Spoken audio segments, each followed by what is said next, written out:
નમસ્તે વિદ્યાર્થી મિત્રો, ગુડ મોર્નિંગ. ધોરણ 7 વિષય ગણિત. એની અંદર આપણે જોઈએ છે ચેપ્ટર 1 પૂર્ણાંક સંખ્યાઓ. તો ગયા લેક્ચરની અંદર આપણે શું જોયું હતું? તો કે સ્વાધ્યાય 1.3 એના પ્રશ્ન 2 થી આપણે શરૂઆત કરી પ્રશ્ન 3 થી આપણે શરૂઆત કરેલું હતું.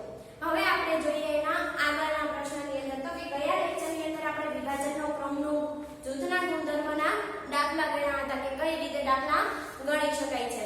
ત્યાર પછીનો હવે આગળનો પ્રશ્ન આપણે જોઈએ તો કે પ્રશ્ન 6.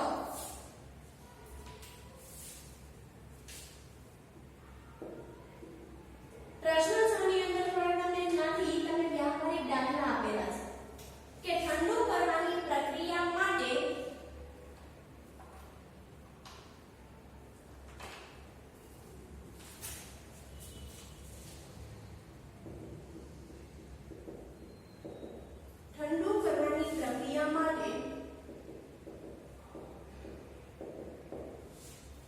ઓરડાના તાપમાનને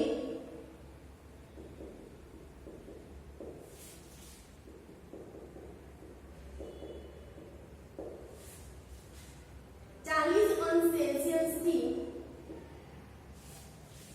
શરૂ કરીને 5 અંશ સેલ્સિયસ પ્રતિ કલાકના અંતરે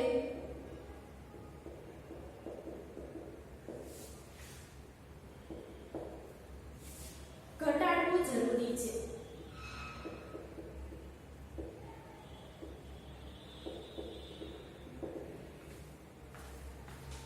પ્રક્રિયા ચાલુ કર્યાના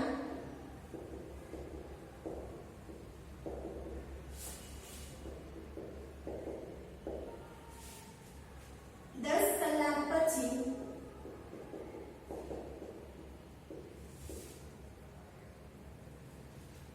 ઓરડાનું તાપમાન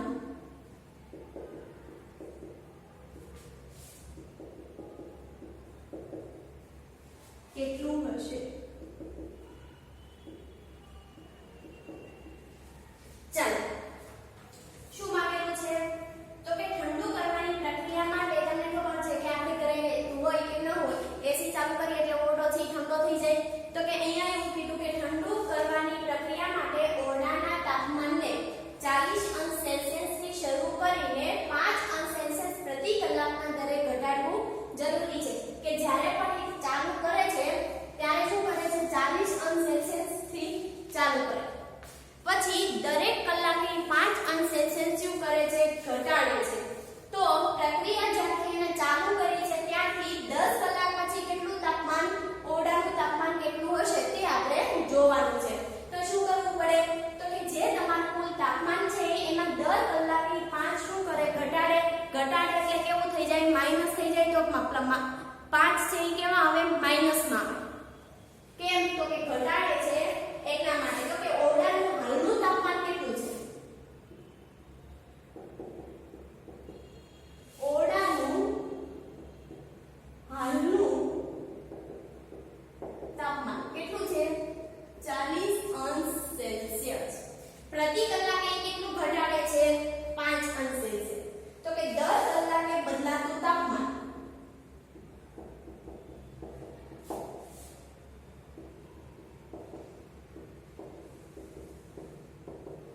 કેટલું ઘટાડે છે? 5 અંશ સેલ્સિયસ ઘટાડે. 5 અંશ સેલ્સિયસ ઘટાડે છે એટલે કેવું આવ્યું? માઈનસમાં. પડી ખબર? ઘટાડે છે એટલે શેમાં? માઈનસમાં. ઘટાડવો શબ્દ ખાલી એમ નામ નથી એને લખ્યો, તે પણ આપણે એને ધ્યાનમાં લેવાનો છે. ત્યાર પછી પ્રક્રિયા ચાલુ કર્યાના 10 કલાક પછી ઓરડાનું તાપમાન કેટલું હશે? તો આપણે 10 કલાકની અંદર તાપમાનમાં થયેલો આપણે શું જોઈએ? વધારો જોઈએ. ઘટાડો જોઈએ. કે દર 5 કલાકે 5 અંશ સેલ્સિયસ, દર કલાકે 5 અંશ સેલ્સિયસ ઘટતું હોય તો 10 કલાકે કેટલું થયું હોય?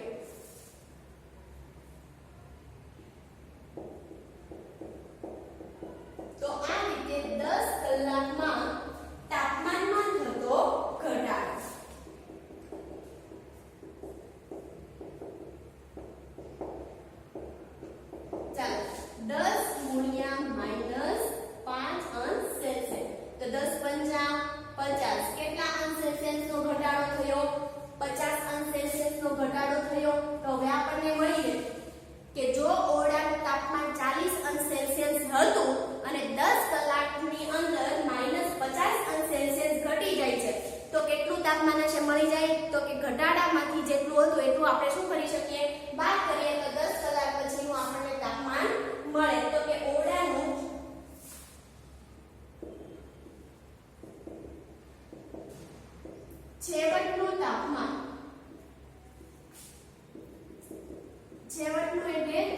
જવાબમાં.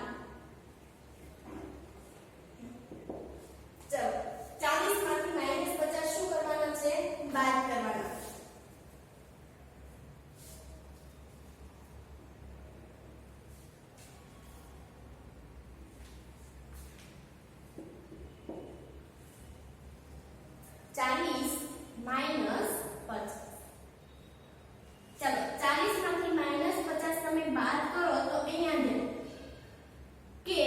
-50 તમે બાદ કરો તો વચ્ચે તમારી નિશાની કોની આવી જોઈએ?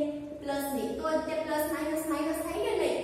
તો 40 માંથી પ્લસ માઈનસ માઈનસ એટલે કે 40 - 50 કેટલા વધે? 10. પણ કેવા? 10. તો છેવટે તમારું 10 કલાક પછીનું ઓરડાનું તાપમાન કેવું હશે? -10 °C. પડી ગઈ ખબર? તો આ જ રીતે હવે આપણે શું કરવાના? દાખલા એટલે કે તમારે રકમ ધ્યાનથી વાંચવાની છે અને છેલ્લે તમારે જે કાંઈ થતું હોય એક રકમ વધારવું, ઘટાડવું, ઉમેરવું, જે પણ કાંઈ હોય, ઉમેરવું હોય તો એ પ્લસ, વધારવું હોય તો એ પ્લસ, ઘટાડવું હોય કે ઓછું કરવું હોય તો શું લગાડવાની? આગળ માઈનસની નિશાની લગાડવી જરૂરી છે. ત્યાર પછી આગળનો દાખલો જોઈએ નંબર 7.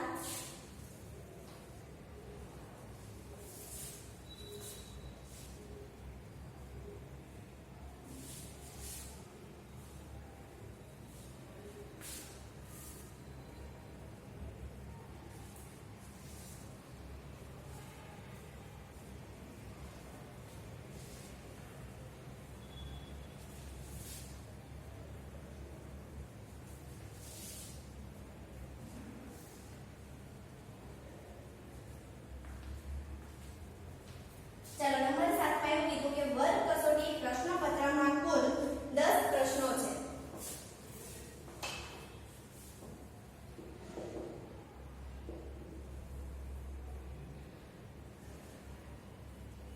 હવે હું છે અહીંયા રકમ લખી નથી, ચોપડી તમારી સાથે જ રાખવાની. મેં પહેલા જ લેક્ચરની અંદર કહી દીધું છે કે જ્યારે પણ ગણિતનો લેક્ચર ભરવા બેસો એટલે ચોપડી તમારી સાથે હોવી જોઈએ, કેમ કે મોટી રકમ હશે એ બોર્ડ ઉપર હું લખીશ તો તમારો દાખલો સમાશે નહીં. તો હવે એવું કીધું છે કે વર્ગ કસોટી પ્રશ્નપત્રમાં કુલ 10 પ્રશ્નો છે. એટલે હું શોર્ટકટમાં લખતી જાઉં છું કે પ્રશ્નોની કુલ સંખ્યા કેટલી છે? 10.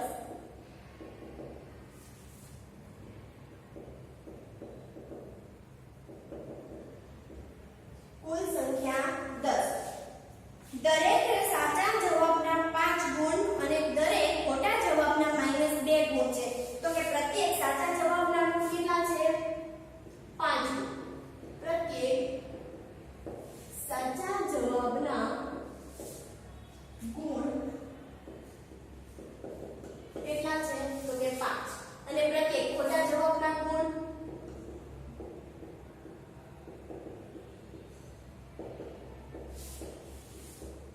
કેટલા છે? તો કે -2. તો નીચેના પ્રશ્નોના જવાબ નહીં લખવાના 0 ગુણ આપવામાં આવે છે.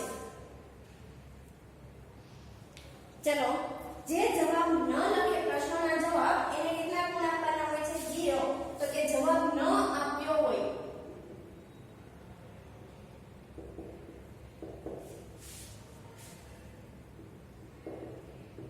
તેના ગુણ કેટલા મળે છે? 0. તો અહીંયા આપણને 3 પ્રશ્ન આપેલા છે. એની અંદર પહેલો છે કે મોહન ના 4 સાચા અને 6 ખોટા જવાબ છે તો તેને કેટલા ગુણ મેળવવા હશે? તો કે મોહન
5 દૂ 10 તો મારે 50 માંથી કેટલા માર્ક્સ આવ્યા કહેવાય 10. તો એવી જ રીતે અહીંયા કે મોહને મેળવેલ ગુણ તો સાચા એને કેટલા લખ્યા 4. તો જે સાચા જવાબ લખ્યા છે તેના ગુણ કેટલા છે તો કે 4 ગુણ્યા સાચાના ગુણ કેટલા છે 5. પડી ખબર?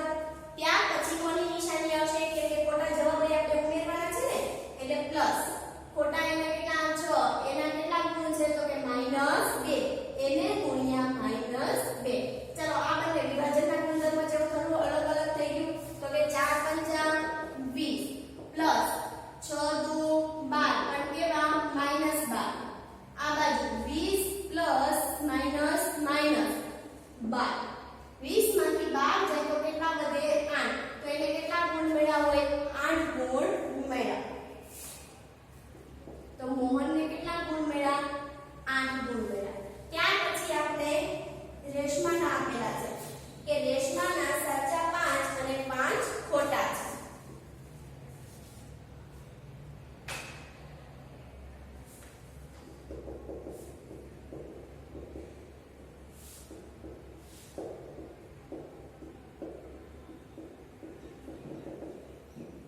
चलो रेशमाના સાચા જવાબ કેટલા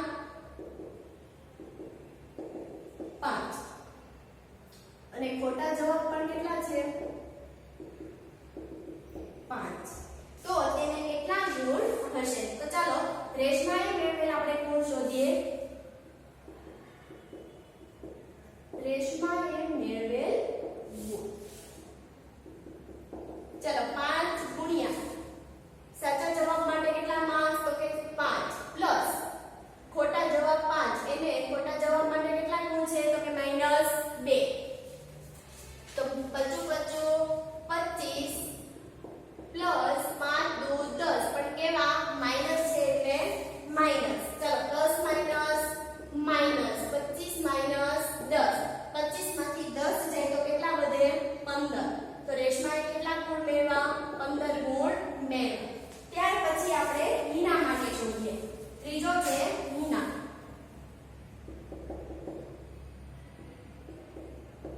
હીનાએ મેળવેલ ગુણ. ચાલો હીના છે 7 જવાબો લખે છે. કેટલા જવાબ લખે છે? લખેલ જવાબ 7. તેમાંથી 2 સાચા. તો સાચા કેટલા છે 2 અને 5 ખોટા. ખોટા જવાબ કેટલા લખ્યા છે એને 5.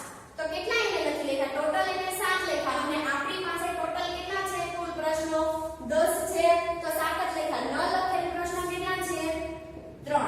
10 માંથી તમે 7 બાદ કરો તો કેટલા વધે 3 વધે કે નહીં? તો ચાલો હવે એના આપણે ગુણ મેળવીએ કે હીનાએ મેળવેલ ગુણ.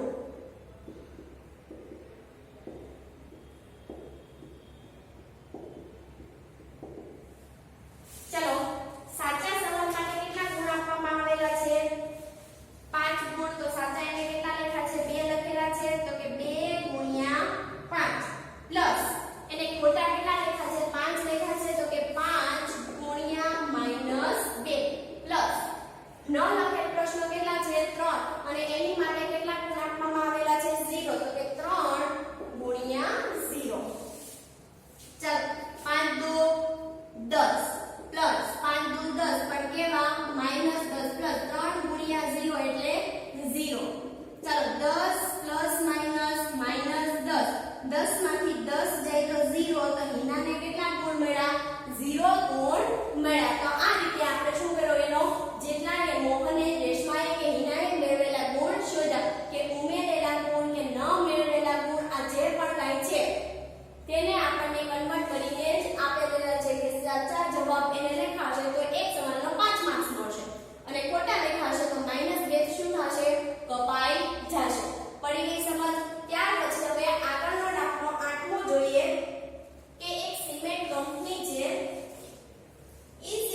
કંપનીએ સફેદ સિમેન્ટની 1 ગુણ વેચતા 8 રૂપિયો નફો મળે છે અને રાખોડી સિમેન્ટની 1 ગુણ વેચતા 5 રૂપિયાની ખોટ જાય છે.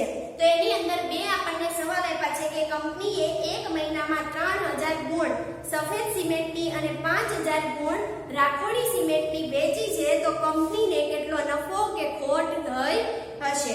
ત્યાર પછી એવું કીધું કે જો રાખોડી રંગની સિમેન્ટ છે ઈ 6400 ગુણ વેચાઈ હોય તો સફેદ સિમેન્ટની કેટલી ગુણ વેચાય તો એને નફો પણ ન થાય અને ખોટ પણ ન જાય. આવા બે પ્રશ્નો આપણને એને આપેલા છે. તો અહીંયા કીધું છે કે એક રાખોડી સિમેન્ટ રાખોડી રંગની છે ઈ રાખોડી સિમેન્ટની 1 ગુણ વેચતા કેટલા રૂપિયાની ખોટ જાય છે 5 રૂપિયાની અને સફેદ સિમેન્ટની ગુણ વેચે તો 8 રૂપિયાનો નફો. અહીંયા પણ હું રકમ લખતી નથી. તો કે પહેલો એ માંગેલો છે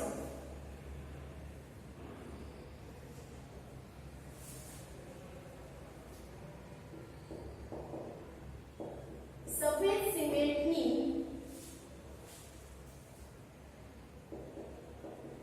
ગુણ વેચતા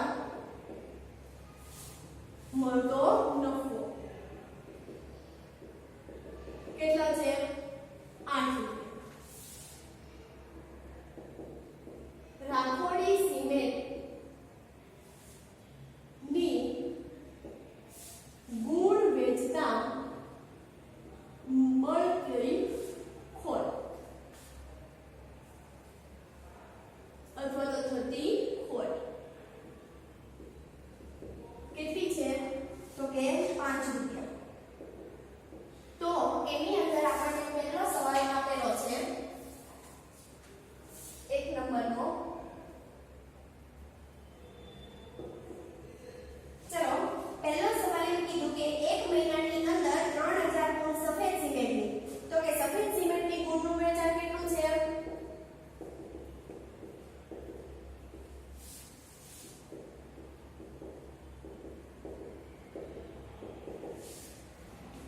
3000 ગુણ. ત્યાર પછી રાખોડી ગુણ કેટલી વેચી છે તો કે 5000.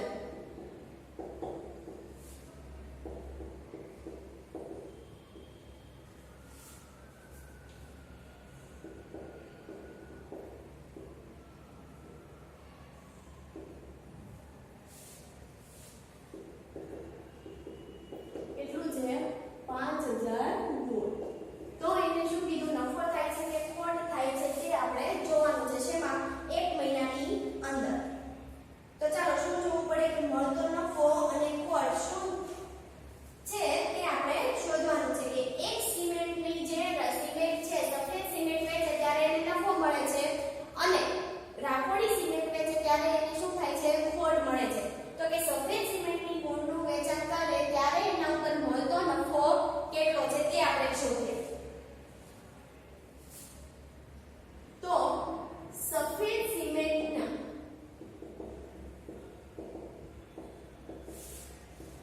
મળતો નફો શું કરવાનું છે ગુણાકાર 3000 ગુણ્યા 8. ચાલો 8 તેરી 24 કેટલા હજાર થયા 24000 રૂપિયા. એને શું મળ્યો નફો મળ્યો. કોના ઉપર તો કે સફેદ ગુણ વેચે. ત્યાર પછી રાખોડી સિમેન્ટની જે ગુણ છે એના ઉપર કેટલી એને ખોટ જાય છે તો કે રાખોડી સિમેન્ટમાં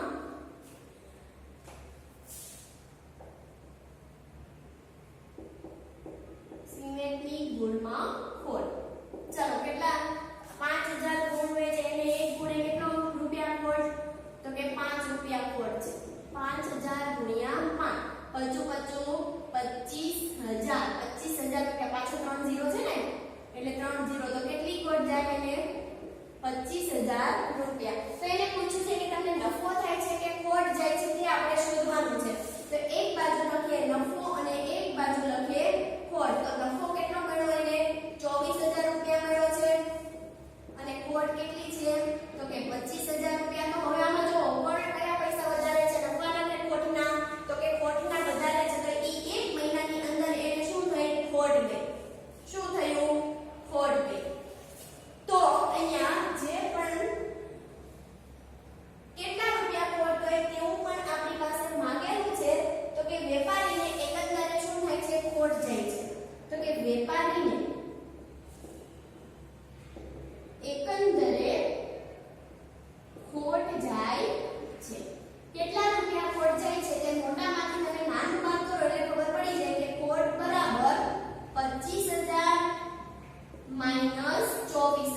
0 0 માંથી 0 0 5 માંથી 4 જાય તો 1 2 માંથી 2 જાય તો 0 તો કેટલા રૂપિયા ની અંદર એને ખોટ જાય 1000 રૂપિયા ખોટ જાય પડી ગઈ સમજ ત્યાર પછીનો આપણે બીજો દાખલો જોઈએ બીજા દાખલાની અંદર એવું કીધું કે જો રાખોડી સિમેન્ટની 64 ગુણ વેચાઈ હોય તો સફેદ સિમેન્ટની કેટલી ગુણ વેચાય તો એને નફો પણ ન થાય અને ખોટ પણ ન જાય તો અહીંયા રાખોડી રંગની સિમેન્ટ કેટલી વેચે છે ઈ 6400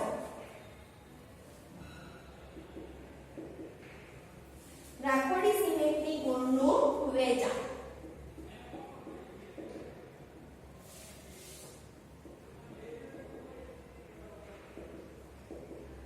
કેટલું છે 6400 ગુણ તો આ 6400 ગુણ ઈ વેચે ત્યારે એને જ્યાંથી ખોટ આપણે પહેલા શોધી લઈએ કેટલી ખોટ મળે છે તે તો કે રાખોડી સિમેન્ટની ગુણમાં ખોટ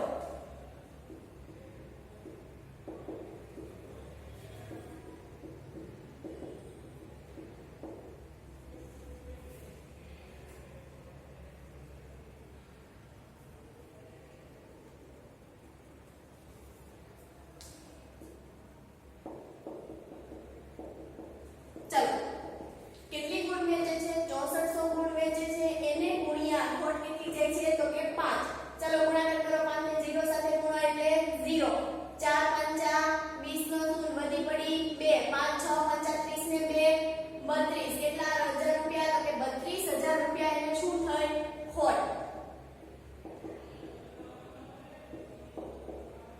પડી ગઈ સમજ તો એને એવું પૂછ્યું કે સફેદ સિમેન્ટની તમે કેટલી ગુણ વેચો તો એને નફો પણ ન જાય અને ખોટ પણ ન જાય તો આપણે શું શોધવું પડે કે સફેદ સિમેન્ટ કેટલા રૂપિયા તો કે 32000 રૂપિયા જઈને નફો મેળવવો પડે ને આપણે 32000 રૂપિયા નફો મેળવીએ તો એને નફો કે ખોટ કાંઈ પણ થાય નહીં તો ઈ કરવા માટે આપણે શું કરવું પડે તો કે 8 રૂપિયા જે નફો છે એને આપણે 32000 રૂપિયા વડે એટલે કે 32000 ને 8 રૂપિયા નફા વડે શું કરવા પડે ભાગવા પડે એટલે આપણને ગુણ મળી જાય કે કેટલી ગુણ એને વેચેલી છે તો કે નફો પણ ન મળે અને ખોટ પણ ન જાય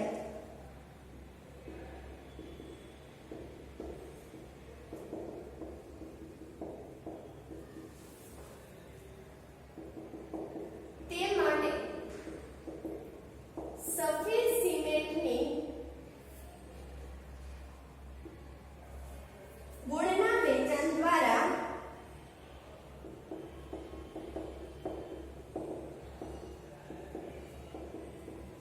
₹32000 ઉપર આપણે શું મળવો જોઈએ નફો મળવો જોઈએ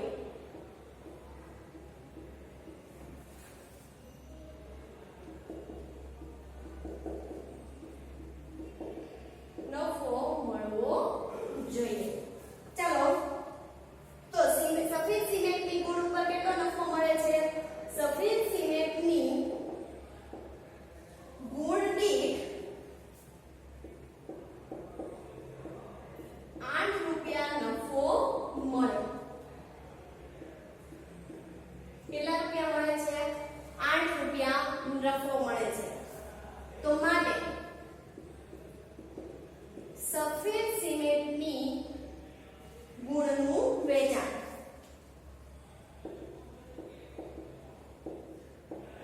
તો કે 32000 ભાગ્યા 8 પડી ખબર કઈ રીતે તો કે એક ગુણ્યાને 8 રૂપિયા શું મળે છે નફો મળે છે તો કે 32000 એ કેટલો થાય કેટલી ગુણ વેચાય છે એવું શોધો ચાલો 32000 ભાગ્યા 8 કરો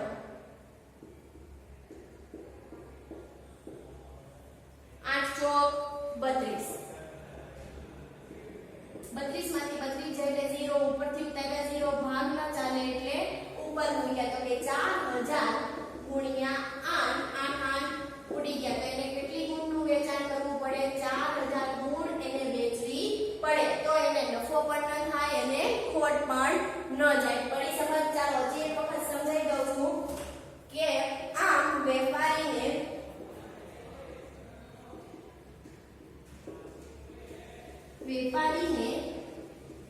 સફેદ સિમેન્ટ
62 ગુણ વેચે છે તો એને ખોટ પણ ન જાય અને નફો પણ ન થાય તે માટે એને સફેદ સિમેન્ટની કેટલી ગુણ વેચવી પડે તો કે રાખોડી રંગની જે સિમેન્ટ વેચે એના ઉપર 1 ગુણે 8 રૂપિયા શું જાય છે ખોટ જાય છે તો આપણે પહેલા ખોટ મેળવી લેવાની કે કેટલી જાય છે તો કે 32,000 રૂપિયા આપણને શું ગઈ ખોટ ગઈ હવે આ જે 32,000 રૂપિયા મળ્યા છે એને આપણે શું કરવાના છે કે જે સફેદ સિમેન્ટમાં આપણને 8 રૂપિયા શું મળતો હતો નફો મળતો હતો તો કે આ ગુણ દીઠ જે 8 રૂપિયા નફો મળે છે તો કે રાખોડી રંગ સોરી સફેદ સિમેન્ટ વેચવા માટે એને કેટલી ગુણ વેચવી પડે તો કે જે ખોટ મળી છે એને ભાગ્યા 8 તો કે 32,000 રૂપિયા ભાગ્યા 8 તો કે 4,000 એને ગુણ વેચવી જોઈએ તો અહીંયા તમારો શું હતો 10-8 નંબરનો દાખલો હતો હવે અહીંયા પ્રશ્ન 9 જોઈએ